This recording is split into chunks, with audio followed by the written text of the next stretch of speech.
ChatGPT developed a goblin obsession after OpenAI tried to make it nerdy. But before we get into that, vibe coding just got a whole lot more adorable. OpenAI introduced AI-generated pets to the Codex app, its agentic tool that helps with coding. These optional animated companions don't do any coding themselves, but serve as a floating overlay that can tell you what Codex is working on, notify you when Codex completes a task, or whether it needs your input on something. The new feature lets developers see Codex's active thread without having to switch away from your current Open app. Users can type /pet into the Codex app to summon or dismiss the companion. There are 8 built-in pets to choose from, but you can also generate your own with the help of AI with the /hatch command, like a cute goblin companion. Early adopters have already uploaded a bunch of options, and there are even some versions of Microsoft Clippy. The pets are already available on both Windows and macOS versions of Codex. For a limited time, OpenAI is also offering 30 days of ChatGPT Pro for 10 of their favorite generated companions. Remember, you can find the latest gadget news, reviews, price drops, and more right now at Engadget.com. Following the release of GPT 5.5 last week, people noticed something funny about OpenAI's latest model. In its Codex coding app, the company left a system prompt instructing GPT 5.5 to avoid mention of goblins, gremlins, and other creatures. Yes, you heard that right. Never talk about goblins, gremlins, raccoons, trolls, ogres, pigeons, or other animals or creatures unless it is absolutely and unambiguously relevant to the user's query, the prompt reads.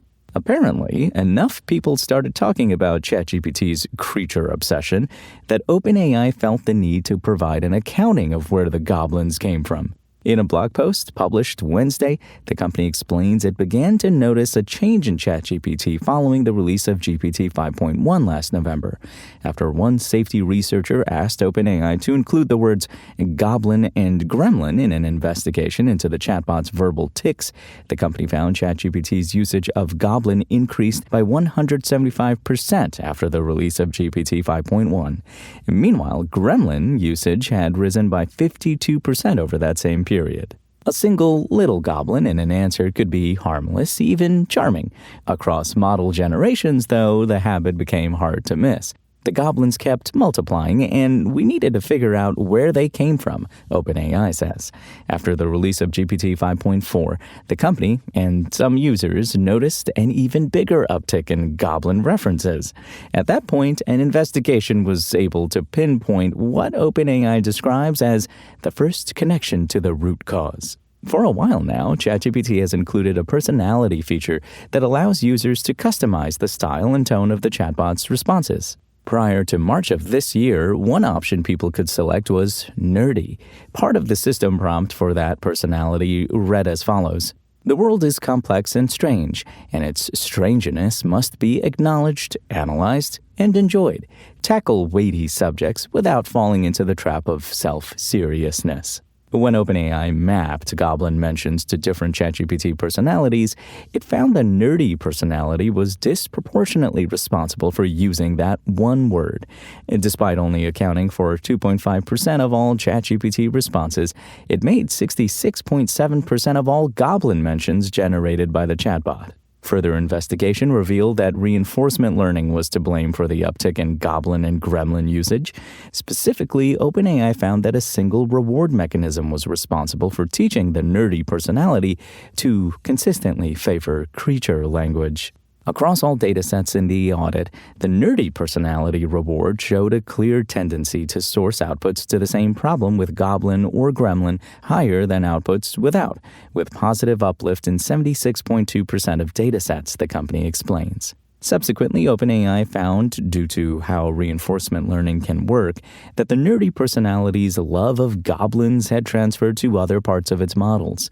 The rewards were applied only in the nerdy condition, but reinforcement learning does not guarantee that learned behaviors stay neatly scoped to the condition that produced them, the company explains. It continued, once a style tick is rewarded, later training can spread or reinforce it elsewhere, especially if those outputs are reused in supervised fine-tuning or preference data.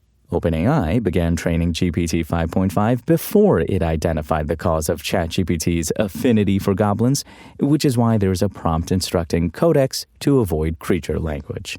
Codex is, after all, quite nerdy, OpenAI notes. In hunting down ChatGPT's goblins, the company notes it has devised new tools to audit and fix model behavior. If it was up to me, I wouldn't use those tools. Keep AI weird, I say.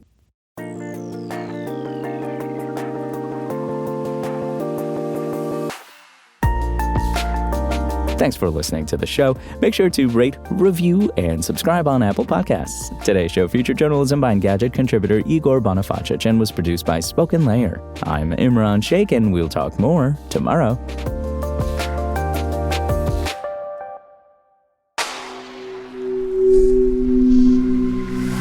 Spoken Layer.